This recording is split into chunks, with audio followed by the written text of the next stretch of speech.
Episode 1. White Noise, Bright Sea, UC San Diego. The Pacific is a dependable liar. Every morning it arrives in the same general shape, blue, flat at a distance, tidy horizon, and every afternoon it proves again that what looks calm is only motion too large to track. At UC San Diego, the ocean sits beside the campus like a reminder that the mind is never still, only temporarily coherent. In the lab, we chased coherence with wires. Talia, my grad student collaborator, tightened the elastic chin strap of the EEG cap on a volunteer's head and muttered to herself about impedance like it was a stubborn deity. The volunteer, retired Navy engineer, polite, amused, sat very still, hands folded in his lap, as if he was waiting for a verdict. On my monitor, a ribbon of inked signals crawled forward, jittering when he swallowed, smoothing when he relaxed, spiking when he remembered he had a body. Artifact, Talia said, tapping the screen where the trace jumped. Jaw tension. Or thought, I said before I could stop myself.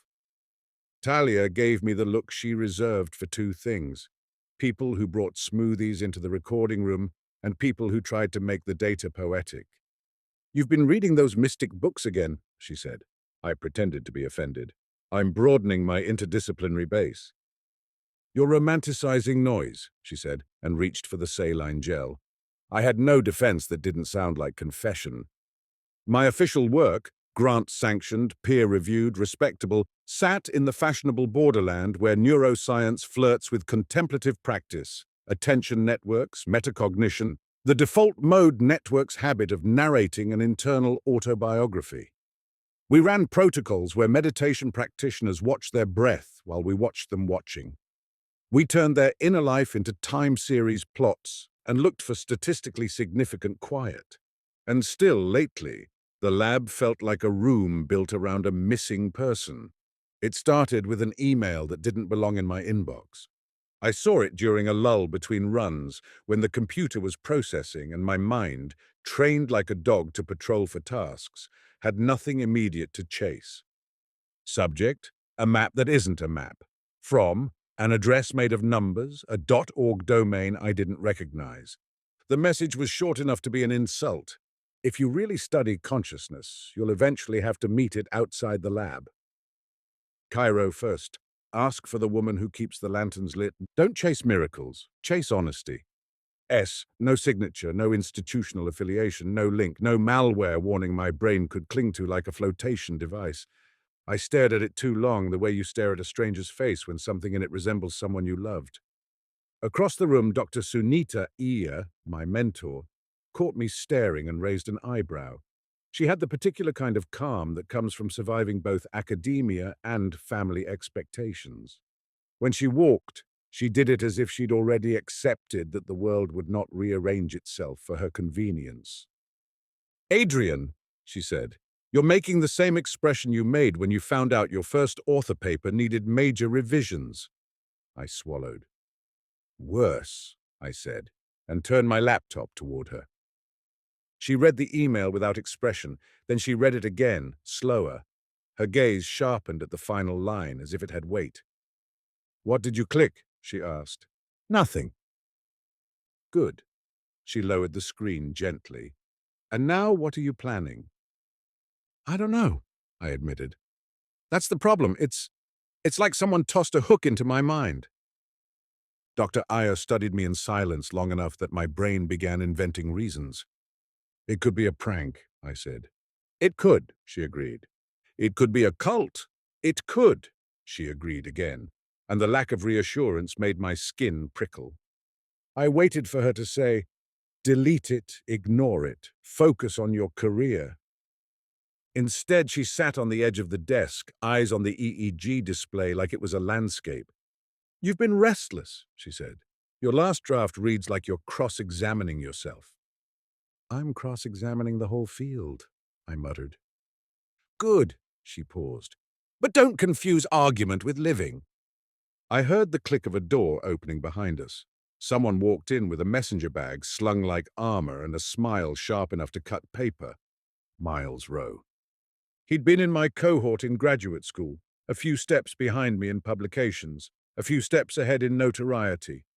He'd left academia for science media, podcasts, debunking videos, interviews with people who described themselves as rationalists, the way others said believers. His channel had a devoted following and the air of a crusade. When he saw Dr. Iyer, he softened his grin into politeness. When he saw me, he let the grin return. "Row," he said, "still wiring people up to measure their souls." I didn't like how much that bothered me. "Still turning skepticism into a personality brand?" I replied. Miles laughed like we were friends. "Talia," he called across the room, "tell your boss I'm here to save him." Talia, without looking up, said, "Save him from what?" "From wasting his brain on meditation grifters," Miles said. Dr. Iyer slid off the desk. "Miles," she said, tone mild, "you're early." He reached into his bag and produced a flyer. "I'm giving a talk tonight.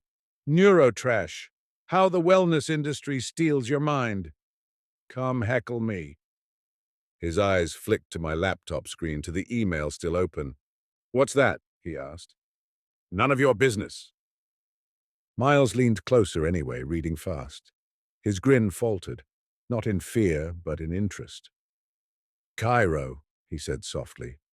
"Lanterns. Cute." He looked up at me with something that wasn't mockery. "You got an invite," he said.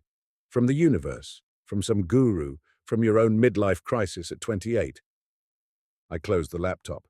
"It's spam," I said. Miles' eyes stayed on me. "Sure," he said. "And if it isn't?" Dr. Iyer stepped between us gently, like a person separating two magnets. "Miles," she said, "go set up for your talk." He obeyed, but as he left, he glanced over his shoulder. "If you go chasing lantern ladies," he called, "bring a camera. I'd love content." After he was gone, Dr. Iyer's face tightened. She rarely showed irritation. It made the room feel colder. "Don't let him bait you," she said. "He always does." "That's his job," she replied. "He turns fear into clarity and calls it integrity." I exhaled. "So what do I do with this email?" Dr. Iyer hesitated, just long enough for my anxiety to notice. Then she opened her office drawer and pulled out a photograph, worn at the edges like it had been handled often and then hidden. In the photo, a younger Dr. Iyer stood in a crowded market. Beside her was a woman holding lanterns, eyes sharp and amused even in the blur of old film. My throat went dry. "You know her?" "I've met her," Dr. Iyer corrected. "Why didn't you—" "Because I don't want your journey to become my nostalgia." She held the photo a moment longer, then slid it back into the drawer. "If you go, go as yourself, not as my errand." The office seemed too quiet. Somewhere outside, a gull screamed. "And Adrian," she added, "your mind will try to turn every coincidence into proof. Don't. But also, don't pretend hunger isn't data." I looked down at my hands, at the faint indent where I'd pressed my thumb into my palm without noticing. That night, I went home and tried to do normal things. Laundry, dishes, the familiar numbing scroll of news. Instead, I ended up at the back of my closet, kneeling like a supplicant in front of a cardboard box labeled Dad. My father had died when I was 15, enough time for grief to fossilize into a personality trait. I'd built my adulthood like a lab protocol. Control variables, minimize surprises, don't trust what you can't replicate. The box smelled faintly of old paper and cologne. Inside were photos, a scarf, a small stack of notebooks. I opened one notebook at random. His handwriting was tight, slanted, impatient, like he was always running behind his own thoughts. Most pages were lists, expenses, phone numbers, recipes written with the confidence of a man who assumed food could fix anything. But in the back of the notebook, tucked between pages, I found a strip of linen tied in a simple knot. Beneath it, one word. Sarah, not a sentence, not an explanation, just the name. My stomach dropped in a slow, sick way. Sarah, the same initial as the email's sign-off. I sat on the floor with the notebook open, and something in me, something older than my career, started to wake up like a limb tingling after numbness. I didn't know who Sarah was. I didn't know if my father had meant it as a place, a person, a private joke. I only knew my rational life suddenly had a seam in it, a place where mystery could enter without asking permission. I called Dr. Iyer and left a voicemail because I couldn't trust myself to speak. "I found something in my dad's notebook," I said. "Same name, same letter. I'm I'm going to Cairo." I waited for the panic to hit. It didn't. Instead, there was a bleak clarity, like the moment a fever breaks and you realize you've been sick longer than you admitted. At La Jolla Cove, I stood with my shoes in my hand and cold water biting my ankles. The ocean was dark, the horizon clean. I booked a one-way ticket to Cairo before my mind could negotiate. And when the confirmation email arrived, my phone buzzed with another message from the same unknown address. "You'll want to interpret this as fate. Don't. Just show up." I stared at the screen until the letters blurred, then turned it face down as if it were a living thing. Outside, the Pacific kept folding itself. Inside, my life began to unfold in a direction I hadn't planned, pulled by a thread I couldn't yet see. Episode 2, The City of a Thousand Mouths, Cairo. Cairo didn't welcome me. It absorbed me. From the moment I stepped out of the airport, the air felt thick with heat and exhaust, as if the city breathed through 1,000 engines. Drivers shouted offers. Men leaned into my space with the casual confidence of people who have learned that personal boundaries are negotiable. The sky was a pale, dusty blue, and even the sunlight seemed older than in California. I took a taxi to a cheap hotel near Tahrir Square, the kind where the elevator groaned as if it resented every ascent. My room smelled like detergent trying to mask mildew. Through the open window, the city argued with itself. Horns, laughter, distant prayer, a radio playing something mournful and bright. I lay on the bed and tried to steady my mind the way I'd been trained. Name the sensations, label the thoughts, return to breath. My thoughts didn't care, they stampeded. What if it's a prank? What if it's a trap? What if it's nothing, and you flew across the world because you wanted drama? On the second day, I went to the Egyptian Museum and stared at mummies behind glass.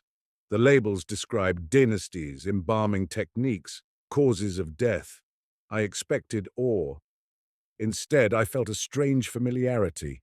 Bodies preserved, minds gone, stories surviving like a substitute for presence. In the museum cafe, I checked my phone. No new messages. Nothing except academic emails from home, as if my old life was tugging on my sleeve. At dusk, I walked to Khan el-Khalili because the email's instruction, the woman who keeps the lanterns lit, had turned into a pressure point in my mind. The bazaar was a labyrinth of light and commerce. Copper lamps hung like captured suns. The air smelled of charcoal, perfume, mint, and human proximity. I saw her immediately, as if my brain had been waiting to match the photograph in Dr. Ayer's drawer. Layla stood behind a table piled with lanterns, glass and metal, latticework and stars, arranging them with the precision of a surgeon. She wore a charcoal headscarf. Her hands moved quickly, confidently. When she looked up, her eyes were sharp, amused, tired in the way people get when they've watched too many visitors turn their lives into metaphors. "You're lost," she said in English, not unkindly.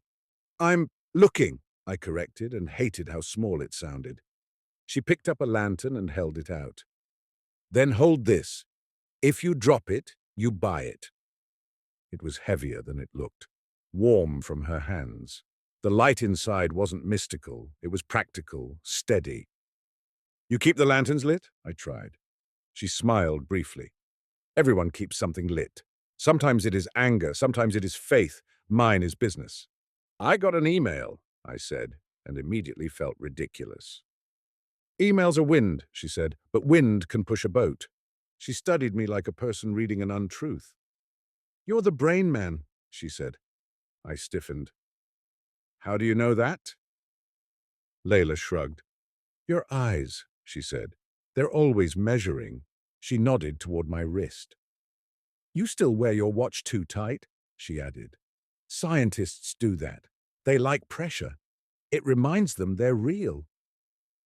Her perception irritated me because it felt accurate. Do you know who sent it? I asked. Layla didn't answer. She picked up a lantern with a hairline crack in the glass, repaired with a thin seam of metal like a scar. Why sell damaged ones? I asked, stalling. Because nothing real is unscarred, she said. And because tourists pay more for a story. She watched my expression and added, Do you understand what I just did? You insulted tourists. I baited your judgment, she corrected. You took it. Good. Now you know how easy it is. Then she nodded toward the alley beside her stall. Come, she said. If you don't like where we're going, you leave. No drama. We moved through narrow passageways crowded with bodies and smells. A man poured tea from a dented kettle with the grace of a dancer. A boy slept on sacks of rice, his cheek pressed into burlap like a pillow. A cat wove between ankles like a prayer. At a tea stall, the man pouring tea glanced up and met my eyes with a calm recognition that made my stomach tighten. He wasn't smiling. He wasn't inviting. He simply looked at me as if confirming an identity, then looked away. I slowed. Layla didn't. Do you know him? I asked, catching up. Cairo is full of people, Layla said. Don't starve the city into symbols. But her tone had the faintest edge, evasive, protective. She led me behind a bakery into a small room warm with the smell of bread. A circle of people sat on the floor. No incense, no bells, no theatrics. Just breathing, some quiet, some ragged, and a man in a plain shirt with salt and pepper beard. You're late, he said in English, though no one had announced me. Layla put a hand on my shoulder, firm, not affectionate. This one thinks the brain is a machine, she said. The man's gaze wasn't hostile. It was clinical in a way that stung. Good, he said. Machines can be studied. His name was Hassan.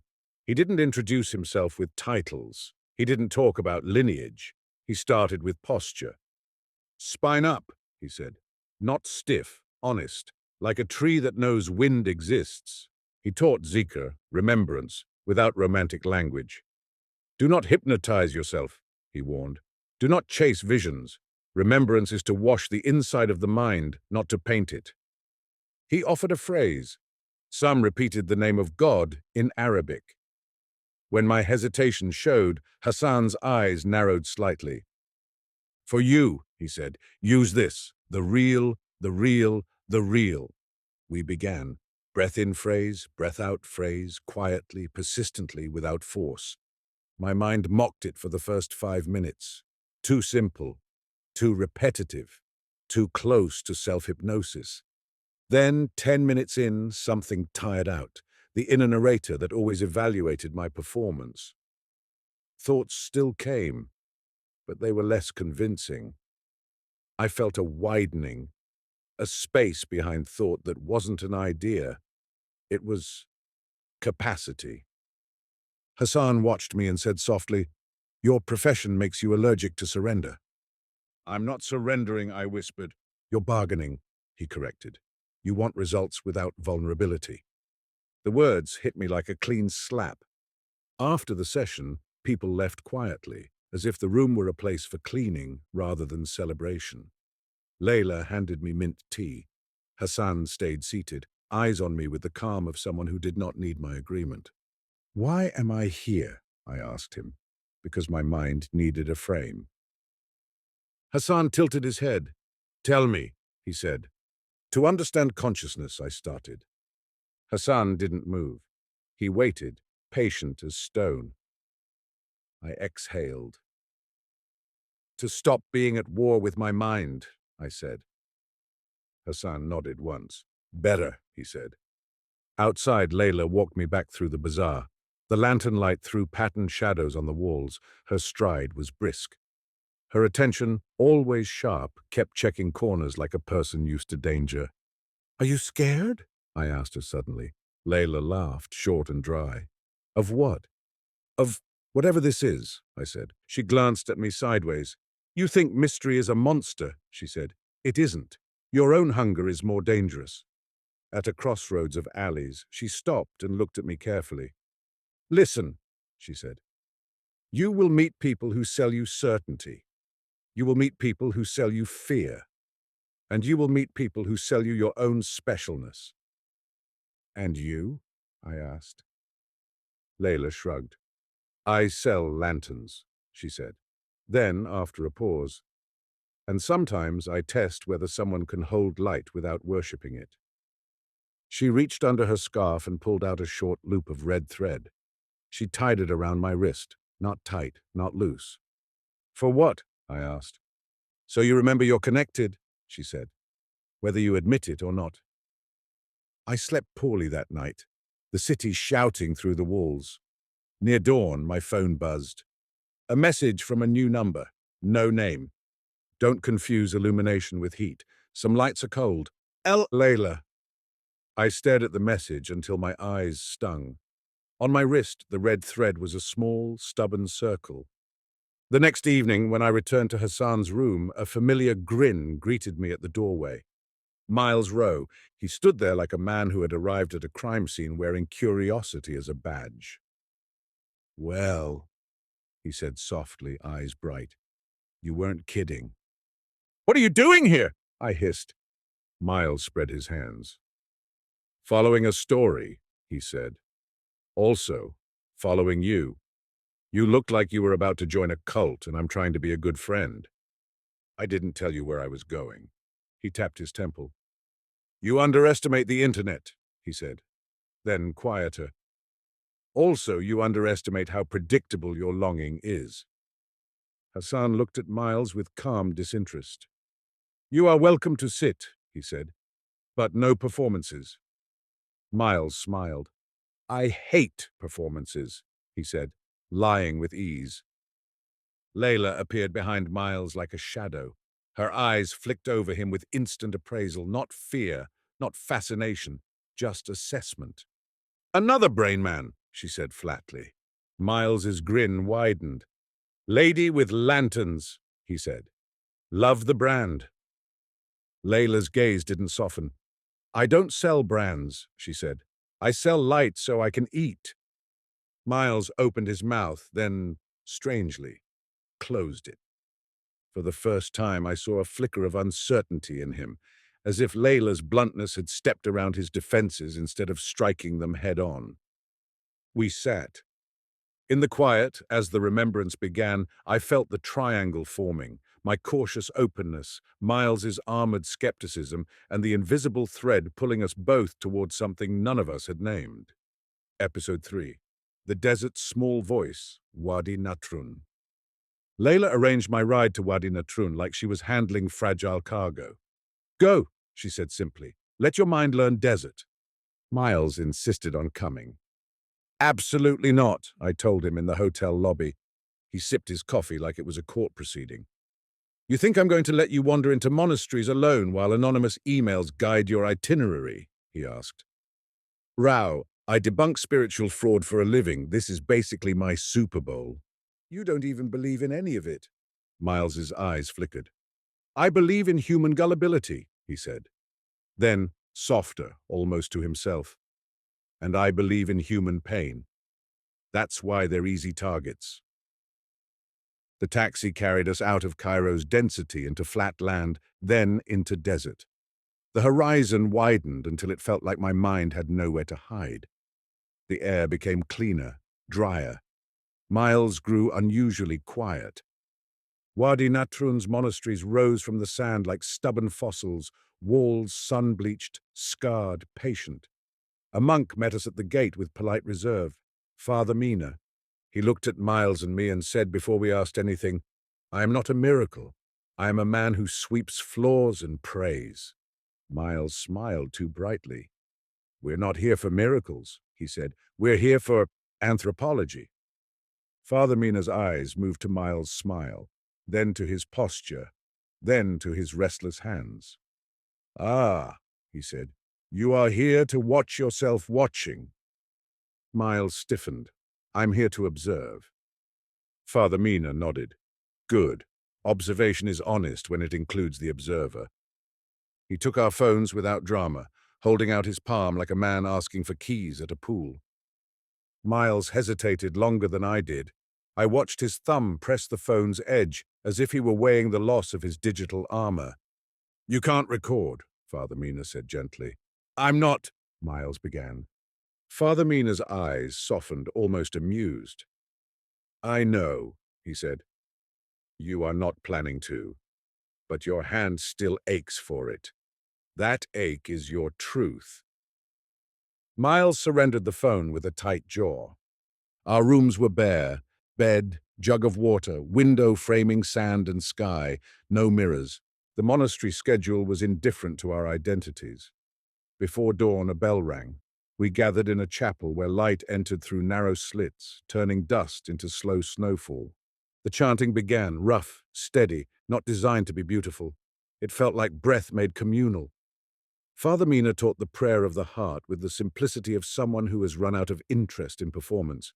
Repeat a short phrase with the breath. Return when the mind strays. Don't scold. Don't dramatize. Like training a puppy, he said, then added with a dry smile, except the puppy is you. Miles lasted 20 minutes before his knee began bouncing like a piston. When we were released to work duties, Father Mina assigned me to sweeping. He assigned Miles to carrying water, harder labor, perhaps accidentally on purpose. At midday, I found Miles outside, sitting in the shade, breathing hard. He looked annoyed. This is ridiculous, he muttered. What is? I asked. The silence, he said. It's like my thoughts have nowhere to go. They just keep circling. I leaned on the broom. That's sort of the point. Miles glared. You're enjoying this. I'm suffering, I corrected. But yes, there's something clean about it. Miles looked away. I hate that you're right, he said. That night, wind pressed itself against the monastery walls like an animal trying to enter. Without phones, without distraction, our minds grew louder. I heard chanting in the distance. I heard my own thoughts trying to build a narrative with teeth. You're on a quest. You're special. You're chosen. In the corridor, I passed a novice monk. Young, kind eyes, haunted restlessness. He nodded politely, then whispered, You can leave whenever you want, as if naming a fact that hurt him. On the second day, Father Mina took us to the small library. He showed us a manuscript with handwriting so careful it looked like devotion turned into ink. People think faith is feelings, he said, but faith is discipline when feelings change. Miles, to my surprise, asked, Do you ever see miracles? Father Mina shrugged. Sometimes strange things happen, he said, but if you build your life on strange things, you will become strange in a bad way. He looked at Miles. You are afraid of being fooled, he said, not accusing. Miles's mouth tightened. I've seen people get hurt, he replied. Father Mina nodded. Good, he said. Then don't become cruel in the name of protection. On the fourth day, near sunset, Father Mina led me to the outer wall overlooking the desert. Miles stayed behind, claiming exhaustion. The desert turned rose-colored, then ash-gray. The horizon looked like a clean line drawn by a steady hand. Father Mina stood quietly, hands folded. When I was young, he said, a woman came here from Cairo. My heart tightened. Layla. Father Mina didn't say yes, he didn't say no, he simply continued. She sold lanterns, he said. She asked for bread. We gave it. She didn't ask for miracles. She asked for a place to sit quietly.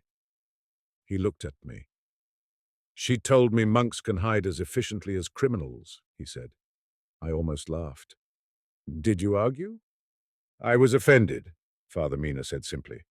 Then I realized offense is often truth wearing bad manners. He pointed toward the desert.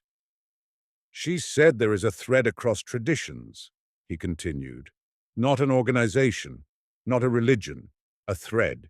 People who choose honesty over performance. I swallowed. And you believed her? Father Mina smiled faintly. I believed her because she didn't need me to, he said. A gust of wind hit the wall and rattled something in the courtyard behind us, a metal sound like a needle striking a bowl.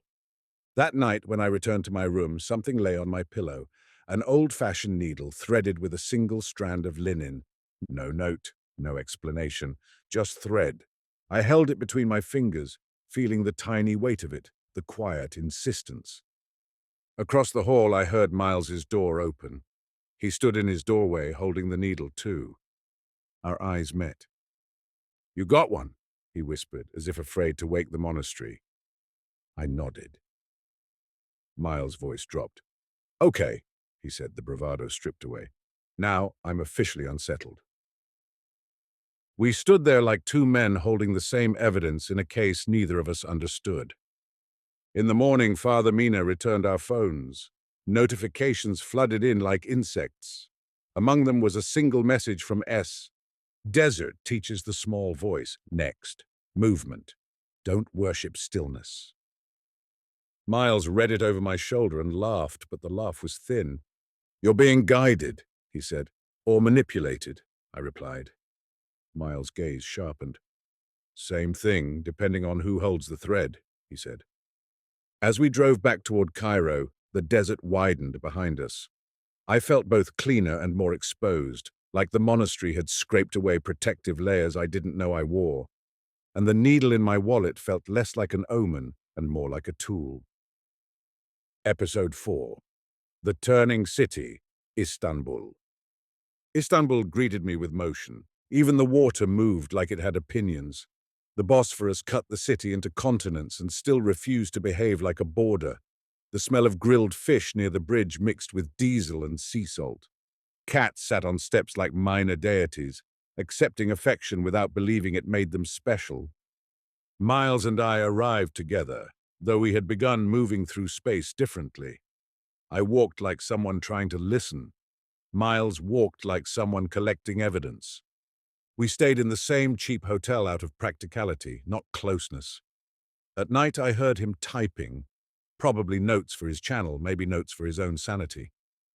In the morning he drank coffee like it was medication. The first day I visited Hagia Sophia and stood under the dome where centuries of prayer had accumulated like invisible dust.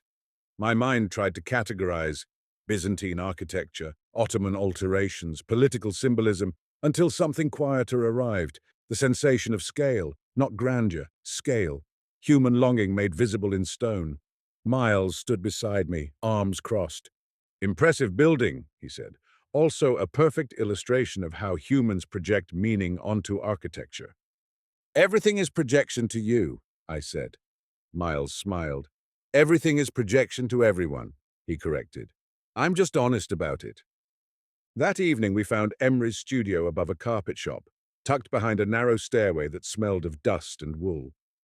Emre was wiry, dancer straight, eyes scanning like radar. You want dervishes, he said. Everyone wants dervishes. Tourists want spinning like circus. Seekers want spinning like shortcut. I want to understand, I said. Emre snorted. Understanding is overrated, he said. Experience is honest. Miles stepped forward. I want to see the mechanism, he said. The psychology, the trance. Emre looked him up and down. Ah, he said. You want to win. I want to not be fooled, Miles replied. Emre gestured toward the floor.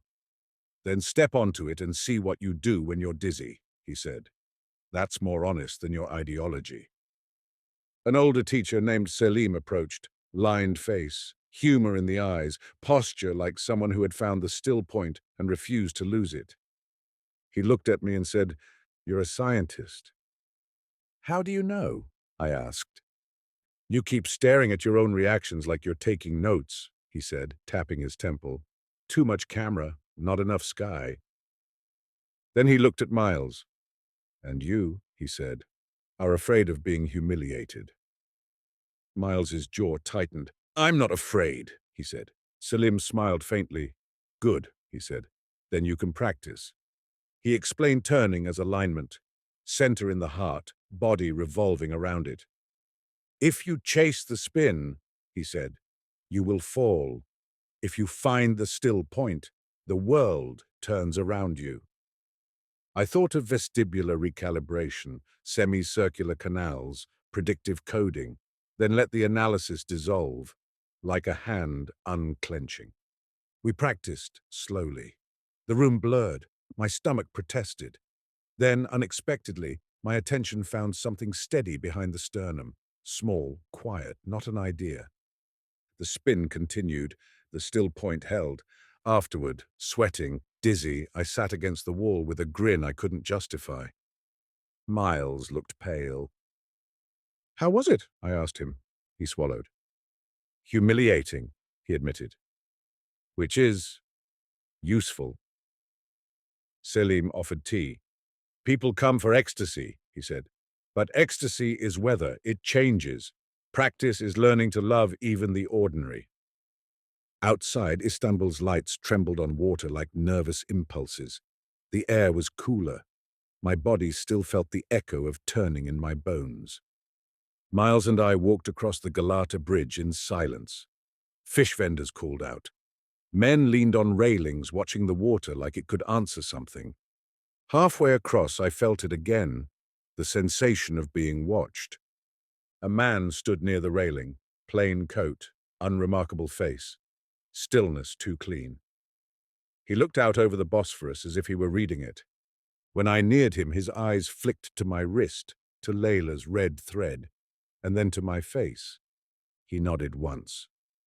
A small, precise motion, not friendly, not hostile, just acknowledgement. Miles stopped short. "Do you know him?" he whispered. "I don't," I said, but my skin was prickling. The man walked away into the crowd and vanished not by magic but by being ordinary. Miles exhaled sharply. "Okay," he said.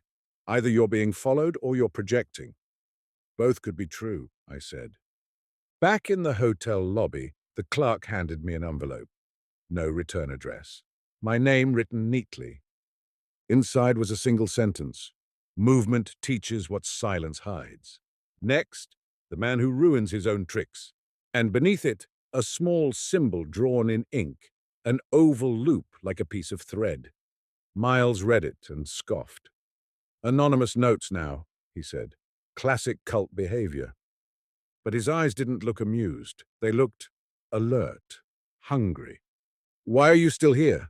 I asked him quietly as we climbed the stairs. Miles paused. The stairwell smelled of cigarette smoke and old paint. He looked at me with a kind of unwilling honesty I hadn't seen in years.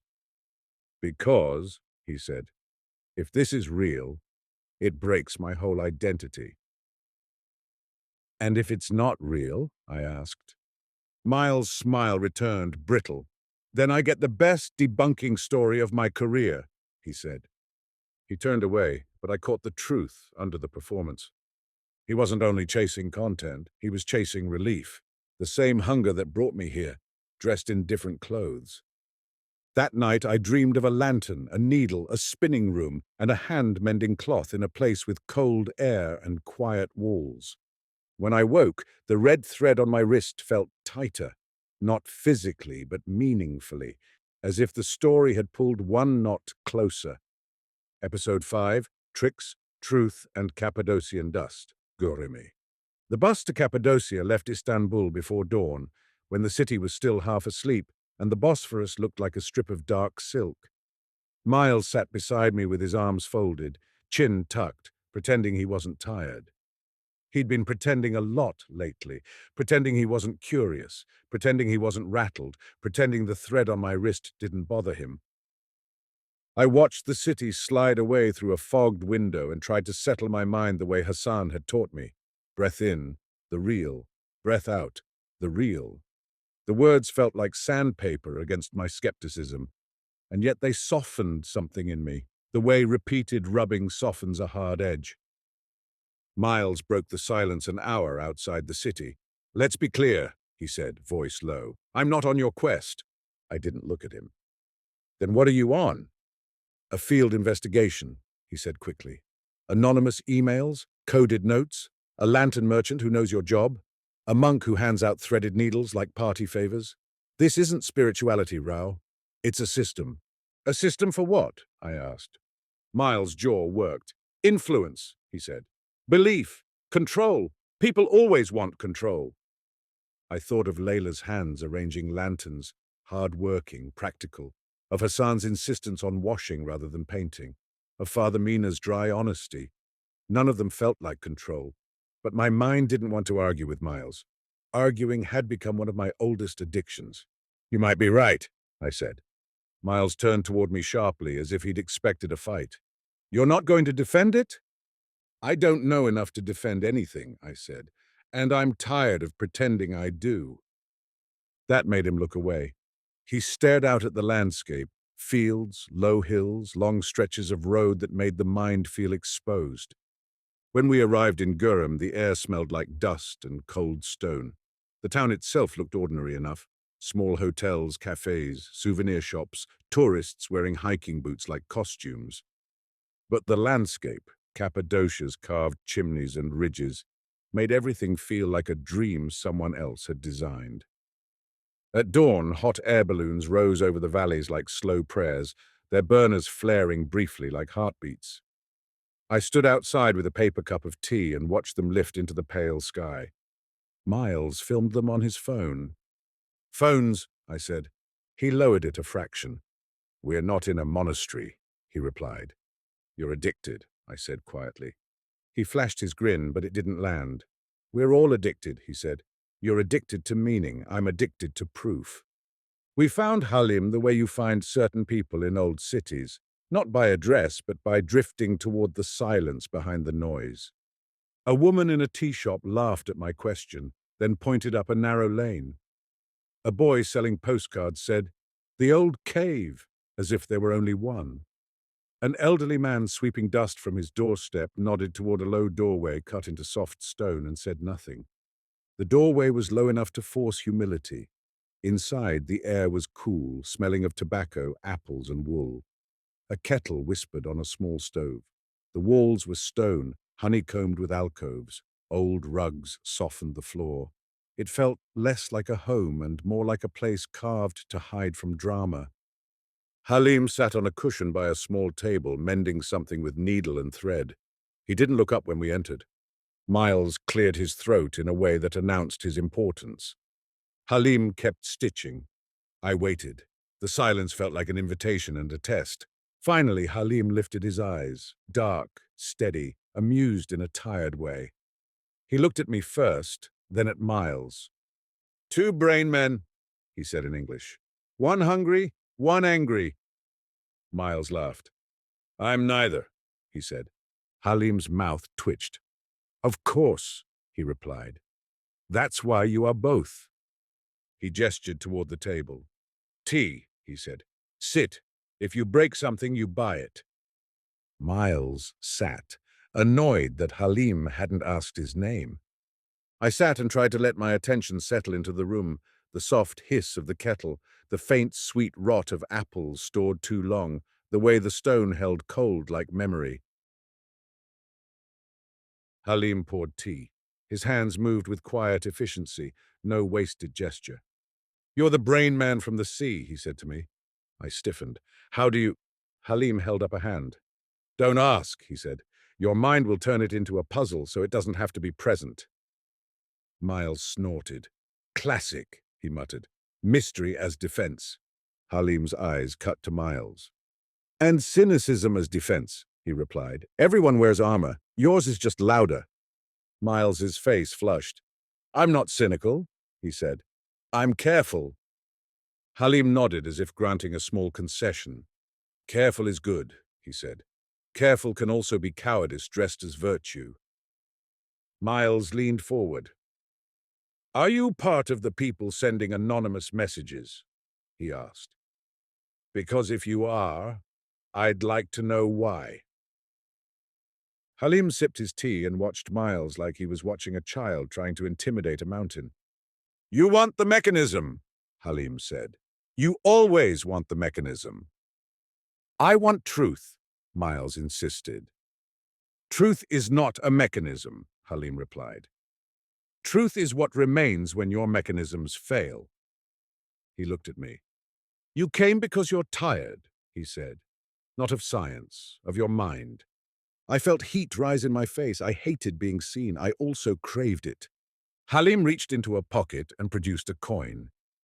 He rolled it across his knuckles without looking at it. Watch, he said. He placed the coin on the table between us. He covered it with his palm. Then he lifted his hand. The coin was gone.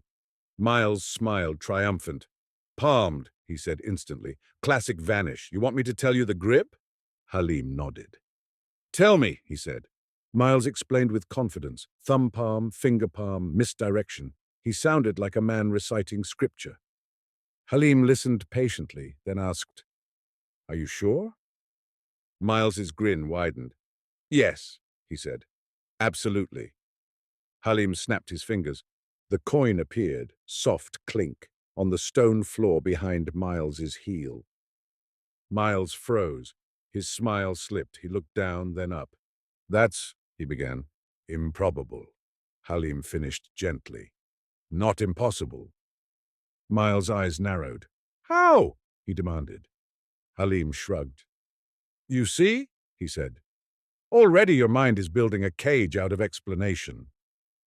Miles's hands flexed. You're using sleight of hand, he said. Halim nodded. Yes, he said. And you're using sleight of mind. You both perform. Miles pushed back from the table, anger sharp. You're trying to unsettle me. Halim's gaze softened. Not kind, not cruel, simply honest. I'm trying to show you what you do when you're unsettled, he said. It's your habit that interests me, not your opinion. He turned to me. You're quieter, he said. But your hunger is bigger. I swallowed. I don't want tricks, I said. Halim's mouth curved. Good, he said. Then you're in the right place. I ruin my own tricks. He stood with a small groan and motioned us toward the doorway.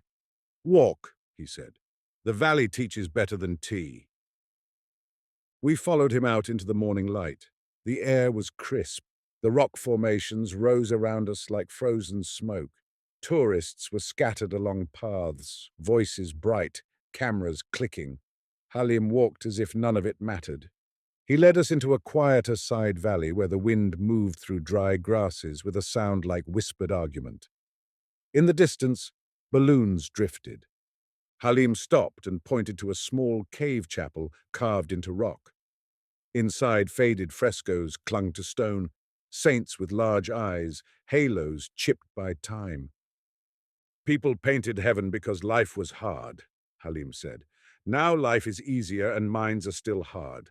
That means the problem isn't only circumstance. Miles looked around, skeptical but quieter. So what is it? He asked. Halim glanced at him. Attachment, he said. Fear, pride, the same ingredients in every century. He turned to me. You read travelogues, he said. I stiffened. Maybe, I admitted. Halim smiled. They make you think wisdom is a place you can fly to, he said. But wisdom is how you meet what's already in you. He walked again, deeper into the valley, toward a ridge that overlooked Gurem.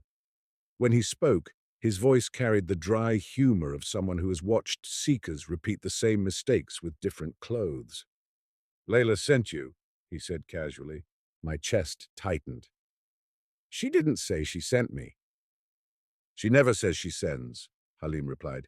She pushes wind. You decide whether to sail. Miles snapped his head toward Halim. So you do know her? Halim shrugged. Everyone knows her, he said. Not by name, by function. And your function? Miles asked, too sharp. Halim looked at Miles with mild contempt. To make wonder useless for manipulation, he said. People are addicted to wonder. They think if something is strange, it must be sacred. I show them strange is easy. He turned to me. And I teach the harder practice, he added. What practice? I asked. Halim crouched and picked up a small piece of brittle grass. The practice of not feeding your own hunger, he said. Sit with the urge to believe, the urge to be special, the urge to be rescued. Let it burn without acting on it. That sounds like mindfulness, Miles muttered. Halim's eyes flicked to him. Everything old becomes just when you label it, he said. You label to reduce. Reduction feels like control. Control feels like safety. Miles looked away, stung. That afternoon, Halim took us to Derinkuyu, the underground city carved into stone where people once hid. The descent was cold, the tunnels narrowed, air thickened, rooms opened and closed like memories. As we walked deeper, Halim's voice echoed softly. Humans are good at hiding, he said. From armies, from shame, from grief, from themselves. In a deep chamber, he stopped. What do you hide from? He asked. Miles scoffed. Come on. Halim didn't move. The question hung in the air, heavier than the damp stone. Miles's voice came out quieter. I hide from being fooled, he said finally. Halim nodded. And you? He asked me. I tried to answer quickly. Death, uncertainty, meaninglessness, but none of those felt true enough. I hide from needing people, I said. Halim's eyes softened, almost amused. Ah, he said, the lonely genius trick. Very popular. I wanted to defend myself. I didn't. We climbed back to the surface in late afternoon. The sunlight felt too bright. My body felt as if it had been pressed through a narrow tunnel. Back in Halim's cave house, he handed me a small cloth bundle. Open, he said. Inside was a plain dark metal ring. Miles laughed. A ring? He said. Now we're doing initiation jewelry? Halim looked at him without interest. You think symbols create power, he said. No. Hunger creates power. Symbols are just handles people grab. He turned the ring in my palm. Under candlelight, I noticed faint scratches on the inside, worn, almost erased. Letters. S-E-R-A. My breath caught hard enough that I tasted metal. Miles leaned closer, his skepticism momentarily pierced by curiosity. What does that say? He asked. I didn't answer immediately. My father's notebook flashed in my mind, the linen knot, the same name. Halim watched me like a man watching a door open that he expected to open. You see, he said quietly. Your story has a seam. I swallowed. What is Sarah? I asked. Halim's expression shifted, subtle, serious. A person, he said, a function, a correction. Miles leaned forward, hungry despite himself. So this is real, he said. There's an organization.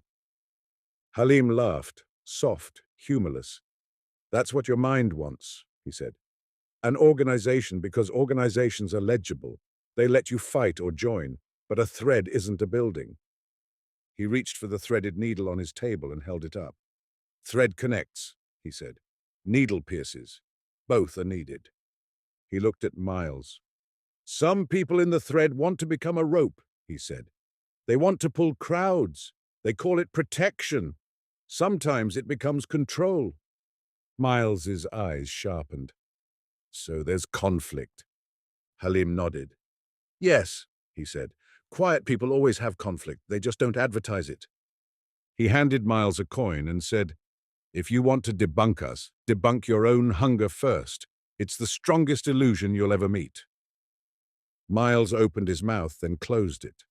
For once, he had no rehearsed line. Halim turned to me. You will go to Iraq, he said.